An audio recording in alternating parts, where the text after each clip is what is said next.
5G, which stands for 5G, and this is what we're going to talk about today. This is going to be today's topic, but more as always after the intro.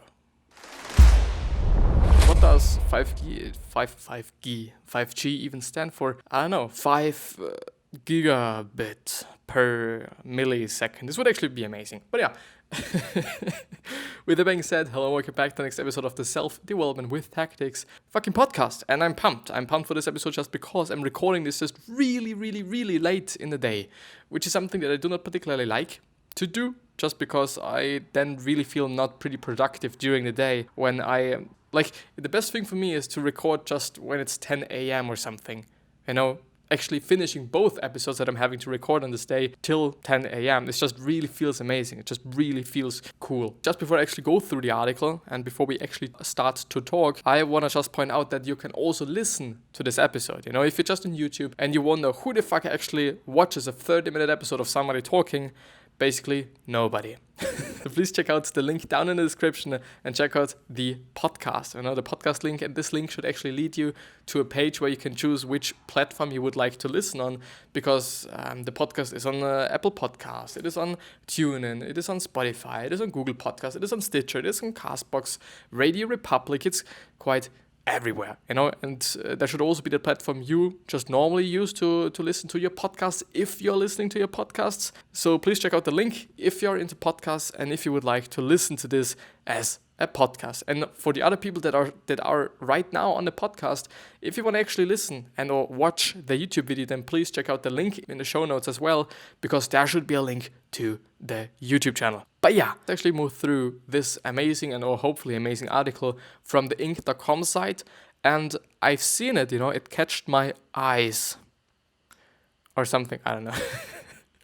It actually catched me, because I'm definitely very interested in future technology and in future in general, but especially just in terms of technology, because there is going to be so much, and I'm still really looking forward to my flying cars.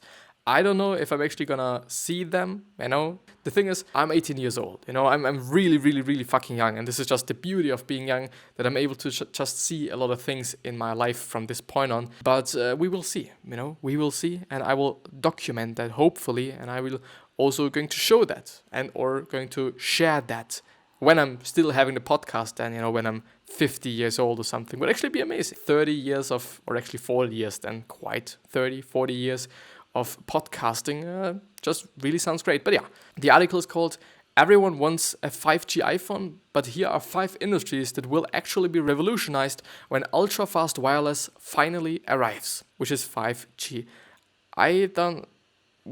Let's see. So 5G rollout has been slow, but the technology could completely transform how these businesses operate. This week, we got to look at what's coming for 5G, the ultra-fast wireless standard that carriers have slowly started rolling out across the country. I guess it's about the United States, because in my country, the funny thing is, I'm living in Austria, as just quite some people might know. And the thing is, the government said, or just the really high people and personalities said, that we should be a country, that is really on the top front of building out and or just rolling out 5G. Have we done anything up to this point? I guess actually not.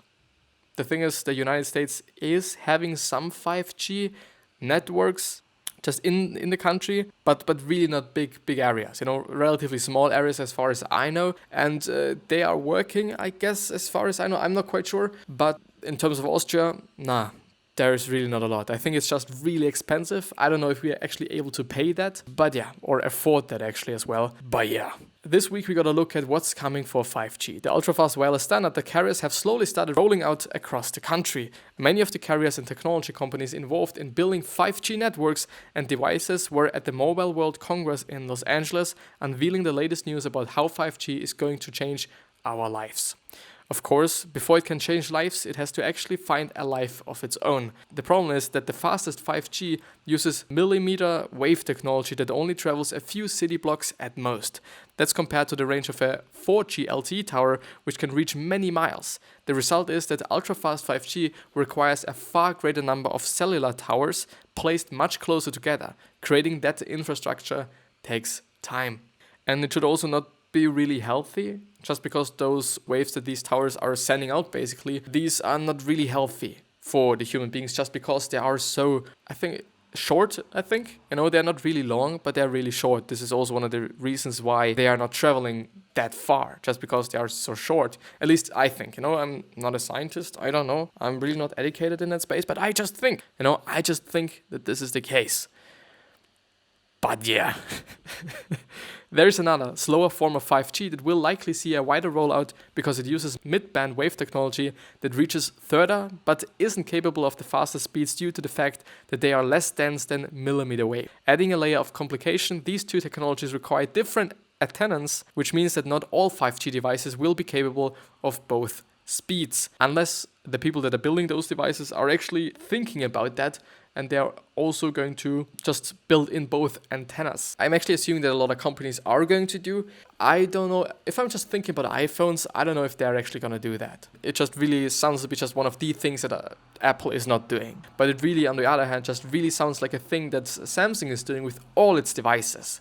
That you're capable of using both antennas and or bandwidths, which actually is a good thing, because it's just really user-friendly and whatnot. So I don't know, these are just my assumptions, it just really feels that way. I don't know how you're thinking about that, but it really feels that way for me. But not only just for smartphones. However, everyone thinks about 5G as being about smartphones, and while manufacturers have started rolling out versions of their flagship devices that include the antennas, it's nothing compared to the impact 5G could have on other industries. While an iPhone with blazing fast download speeds would be great, reality is that our smartphone is probably the least important technology that will benefit from ultra-fast wireless data. I would say so, and I would also think so, because there's so much more. There's so incredibly much more than iPhones and phones, and being able to just download a gigabit or a gigabyte actually in a millisecond. I don't know the exact speed 5G is capable of, but I'm going to look that up afterwards. So think about it. Who cares if you can stream 8K video when the 5.5-inch screen on your device is nowhere near capable of that resolution? It really does not make any fucking sense. On the other hand, any application that requires large amounts of data or information is going to benefit from the ability to send that info in near real time. Yeah, I think it's really going to be near real time. I do not really believe that it is going to be, I don't know. As I said, I'm really not educated in space, therefore it's probably not going to be the best idea to just discussing things that I'm not really capable of discussing. But I don't know if it's actually going to be real time. I'm a little bit doubting that, because, they as well say, okay, it's going to be near real time. But I'm not quite sure, 50-50 actually. It's actually 50-50 chance and or probability. But it would actually be nice, But the thing is, then when it is actually not really real time, is there then actually some use just because there is going to be some delay? There is going to be some delay. Can we then just still use it for medical treatments or medical stuff, which is actually the next point that we're going to read, or I'm going to read? I'm not sure. It's going to be pretty complicated, I guess, because if there is a delay, even though it's just a few milliseconds, it's just really, really be severe. If you're just a surgeon, is it a surgeon? I don't fucking know. If you're just doing a surgery, you're the doctor and you're doing the surgery, and if there's a fucking millisecond of just delay, I guess one singular move that you just do wrong, or do just a little bit too far, or a little bit too far to the left or to the right, or just in front or whatever, it could really just have severe problems or severe consequences. Therefore, I don't know. Let's actually see. Medicine. There are two factors that make healthcare a prime candidate for transformation with 5G. The first is the massive amount of data related to delivering healthcare in a physician's office or hospital. The second is the density of people trying to access and work with the data at the same time. Both of those factors are limited by speed and bandwidth, and both are improved by 5G. As a result, 5G opens up possibilities especially related to remote care for families who live in areas that don't have easy access to medical care. In fact, one of the holy grail applications of ultra-fast wireless capabilities is remote surgery, allowing surgeons to operate on patients located hundreds of miles away by robots controlled remotely. But as I said, if it is not really real time, if it is only near real time, there is going to be some problems. It's not going to be that great. There are just really going to be some problems because, as I said, there could be just severe consequences just because of 1 millisecond of delay, just because you're then just doing a mistake or something. And it's really something to to take care of, I guess. Just when the time is coming and when we're actually able to do that, when we're actually having the infrastructure to try that out, I guess it just still then takes a little bit of time. Also just until the doctors and our surgeons are able to use those things. Not everyone should be able to do that, I guess, and not everyone is meant to do that. I think it's only just for doctors that are really high in demand, and doctors that are just really, really specialized in certain areas, like brain surgeries and all those things. I think they should be able to do that, but there, of course, has to be some sort of a training. There has to be some sort of a learning curve until you're actually able to do that. And this just also again delays those 2 time points of, okay, we are starting to use it, and okay, we are able to use that, or we are able to use it in a good way and in a practical way, in a just making sense way. But the second thing is manufacturing. Since 5G wireless technology can be laid over existing infrastructure, it doesn't require the same investment that would be required to upgrade current factories to fiber optic broadband. This means that companies that specialize in on-demand manufacturing can take advantage of real-time transfer and processing of the large amount of data that comes from designing, engineering, manufacturing, and quality testing new products. It also has huge potential for streamlining and better managing your supply chain by allowing you to connect your transportation network to the cloud with real-time analysis. That's especially helpful for mission-critical and sensitive items that require monitoring or tracking throughout the supply chain. It's just going to revolutionize so many different things. Is it actually going to be a new era in terms of, okay, now we are having kind of, I guess so actually, because it's revolutionizing basically everything. It's like the first time we got the internet, it revolutionized the whole planet. And this again is going to revolutionize just big parts of the planet, just not every part of the planet, because not everyone's going to be able to use that from day 0 on, basically, because I don't know how other countries are thinking about that, especially also in poorer countries. So poorer countries, how they are thinking about that, or in poorer states and whatnot, poorer continents. I don't know, it would just really be interesting, what they are thinking about that, and or how they are going to just handle that. Because as we've been talking about before, there just has to be a really, really, really high density of those cellular towers. And this it's just not really cheap, and this might also be one of the reasons why not a lot of countries are going to have 5G in the next 20 years. I think it's actually probably going to be the same thing as everything else. Like now, it's actually, I'm not quite sure, but I guess just the majority of the planet is having internet and or is capable of using the internet, I guess, but not everyone. I think not everyone, this is still something that people and or governments and whatever have to change. But of course, there are certain places where there's not going to be just any internet, just because it is what it is. Like in the rainforest, in the Amazon rainforest, there is not going to be some internet, I guess, or some internet. The next one is autonomous vehicles. Keeping vehicles moving in the right direction without running into each other is hard enough when there are humans behind the wheel. I think this point here is just really not the best one, since humans are the reason why there are just a lot of accidents. Because we are making a lot of mistakes. We are driving even though we are just really tired. We are driving because we are drunk. We are driving because we are just having other drugs in our blood and whatever. So I don't know, but never mind. Actually debating about some fucking really, really irrelevant parts of the text, but never mind. Remove the humans from the equation, and now a computer is faced with factoring thousands of data points and making decisions quickly. All of that requires the ability to collect, organize, and process a lot of information. 5G means that autonomous vehicles will be able to do that fast enough to better prevent accidents. They are able to do it now in a relatively good way. They are capable of doing it. Let's talk about Tesla. I think they have done just a pretty good job at having those autonomous vehicles and letting their Teslas just move autonomously and or drive autonomously. I think they're really doing a great job, especially with the bandwidth and with the 4G network that they are having and that they are capable of using, because there is not too much 5G available. But I guess it's just going to be really, really good with 5G because, let's actually talk about the numbers afterwards, because I'm going to look up the numbers afterwards because I'm interested. I'm really interested. And now this is actually also something that I'm really looking forward to. I think it's actually been yesterday where I've also looked it up again to just see how everything is going and whatnot, which is cloud computing. When you consider the ability to run business processors in the cloud, the computing power is almost limitless. The problem is transferring massive amounts of data to and from the cloud, especially in applications where you don't have access to fiber optic connections. 5G could allow all kinds of cloud-based applications to run anywhere, including on your smartphone.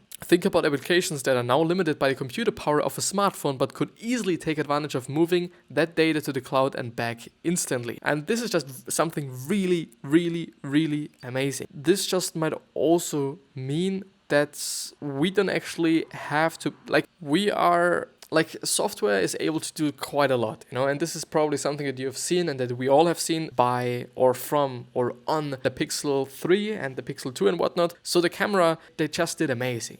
The camera did just amazing just because of software, just because of algorithms, just because of those things that Google was programming. It's just been really insane. And if I'm just thinking about it, I guess there just really has to be a time in history in the future where we all are not going to, when hardware in terms of smartphones and PCs and all those things are really going to be relatively cheap. It's then just only going to be about having really, really, really fast modems and or just really fast capabilities and or the capabilities of being able to use really fast internet, because it's then not really going to be about hardware any longer. It's going to be just about cloud computing, cloud gaming, cloud entertainment, streaming, everything. Then there is actually no need for having just a really good graphics card in your PC, just because the cloud is doing everything. Just because cloud is having a GPU. And yesterday I've actually been looking up if I can actually render some things, just because I'm also having some experience, not really a lot, in 3D design, in just rendering out some 3D designs and whatnot, which usually takes quite a lot of time,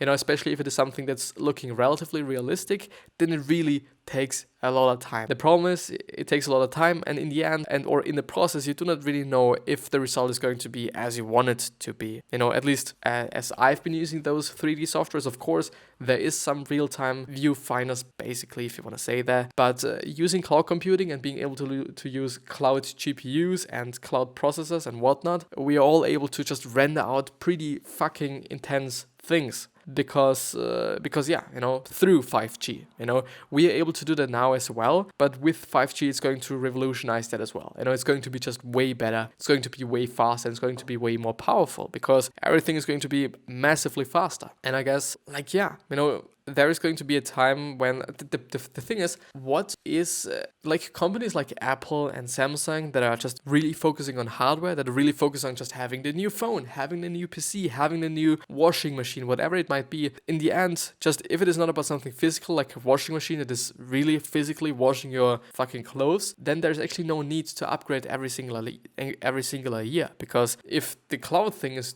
doing well, if also in terms of cameras, actually, of course having a good sensor and having a good lens and having just good of those things is really truly important, because software is not able to just make everything good, it's not capable of doing that. Maybe it's going to be in the future, by using 5G as well. But I guess if you're having a decent camera, software can actually do quite a lot, and then there's no need to actually buy myself a new phone every year, because everything that I need is fast internet speed and maybe even a good display, a display where everything looks sharp enough. Everything, I don't know, maybe it's just really going to be only about displays in the near future, just because there is no need to have really good hardware in your phone, just as good hardware as you're then just able to use your phone in decent speed, because everything is going to be in the cloud and whatnot. And the last thing is entertainment. The reality is that while streaming Netflix or any of the other upcoming video services doesn't require 5G speeds, there are plenty of other applications that might.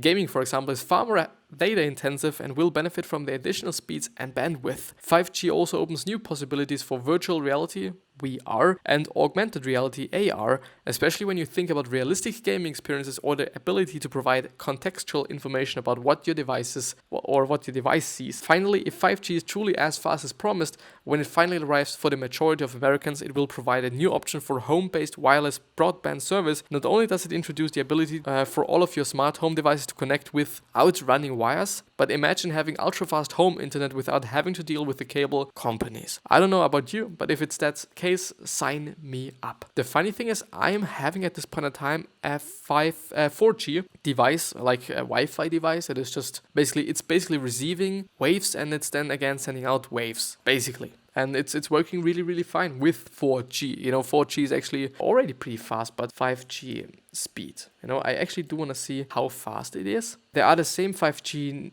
Let's actually go. Let's actually click on the article and read it by using this one. Because I assume it's actually fine. I can use that. 5G speed, how to understand the numbers. I do not want to send them. I do just want to have the numbers. 5G peak download speed is going to be 20 gigabytes per second. Just think about that, per second. Or 20,480 megabytes per second. So it's going to be around 20 gigabytes. If it is 20,480, then it's actually more than 20 gigabytes. But the upload speed is going to be 10 gigabytes, which is just insane per second. Like, it's not a gigabyte per second, which is already really insane. But like, it just is really insane.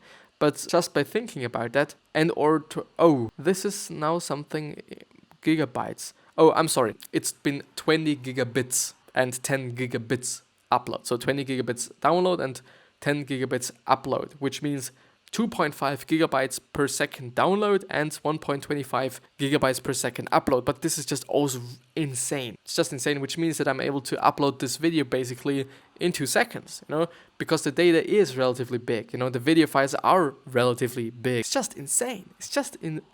What we are then capable of doing is it a tiny factor? Because I just wanted to say it is a tiny factor that just really changes a lot, but it really is.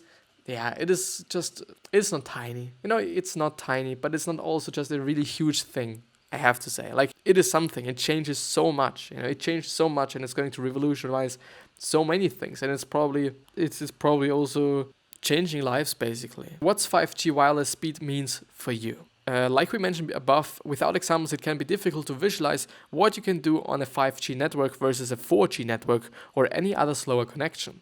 Consider this. You download a movie that's 3 gigabyte in size using 5G, 4G, and 4G LTE and 3G networks. And here's how long it might take to download the movie on those different kinds of mobile networks using realistic speeds and not peak speeds. On 3G, it might take you 1 hour and 8 minutes. On 4G, 40 minutes. Like 3 gigabytes. 3 gigabytes is something. It's actually really something. 4G is going to be 40 minutes. 4G LTE is going to be 27 minutes. Gigabit LTE is going to be 61 seconds. And 5G is going to be 35 seconds. 35 seconds. 35 amazing seconds. Like, it really is a lot. Like, there's nothing to argue about that. 1 gigabyte, or is it gigabit? I think gigabit per second. 2 seconds to download 75 JPEGs, images, 300 megabytes. Like, yeah, there are some examples. You could figure it out as well. If you just know how big certain things are, then you know how fast it is and how amazing it is. But yeah, I think this is actually going to be it with the episode. It's been a pretty interesting one, at least for me.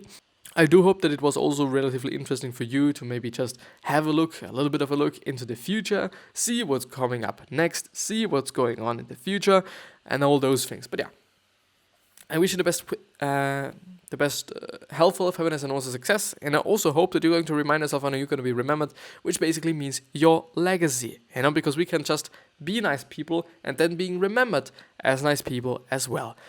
But yeah, the problem there is there are 7.7 billion people on this planet, and there's going to be just maybe even 1,000 people that just hate you by nature, just because it is what it is. But 3 other questions that I hope that you're going to ask yourself are: why are you here? What are you trying to change? And what is bothering you the most? I really do hope that you're going to ask yourself those 3 questions, because they are hopefully going to show you your purpose and maybe even a business idea, since a lot of businesses started out with solving something and or fixing something that really pissed the founders off. But yeah, this is it with the episode. I'll hopefully see you the next time. So please subscribe to the channel and please subscribe to the podcast so that I'm going to see you the next time. It would really be nice. Bye.